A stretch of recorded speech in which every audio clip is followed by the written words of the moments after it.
So I got this neat blouse, but it had these super thin, look at how thin that is, super thin buttons.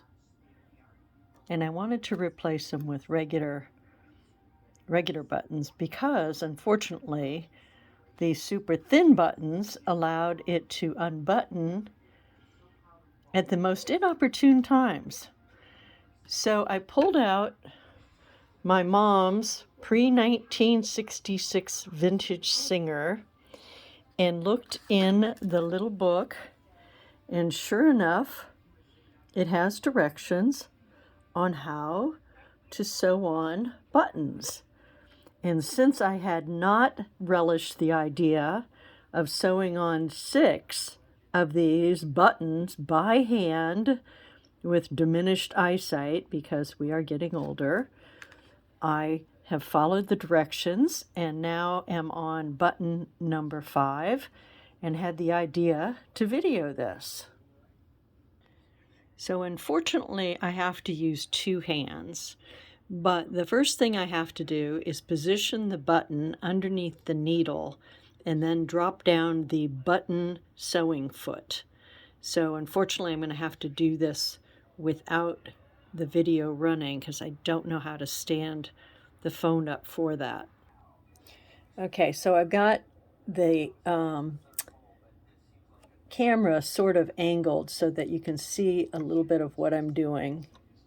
Lining up the button with the needle and then adjusting and dropping, using my backward hand here, dropping the foot down. Okay, so now I'll go by hand, rotating the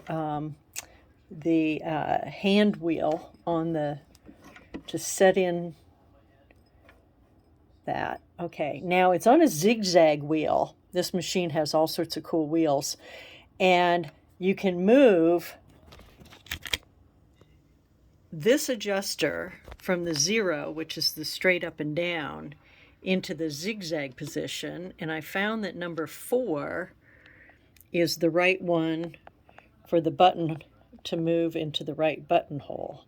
Let's see if I can videotape this while it's happening. You can see it just slides down into that buttonhole. So you let it go back and forth 6 or 7 times. And it has sewn across. Now I go back up here and reset this. I don't know if you noticed the controls are already on the left. That was part of it. And the distance is at the 3 millimeters. Anyway, so back here, I'm on 0 again. And I'm going to go back up and down 3 times or 4 times, and that'll set the stitch in. Again, I'm going to lift up what would normally be the sewing foot for regular stitching. Out it comes, and I can cut the threads, and I have finished with button number 5. It's so slick. Okay, all 6 buttons are done. I wanted to show you how nice and professional the back side even looks. Certainly not like my hand sewing. Very nice.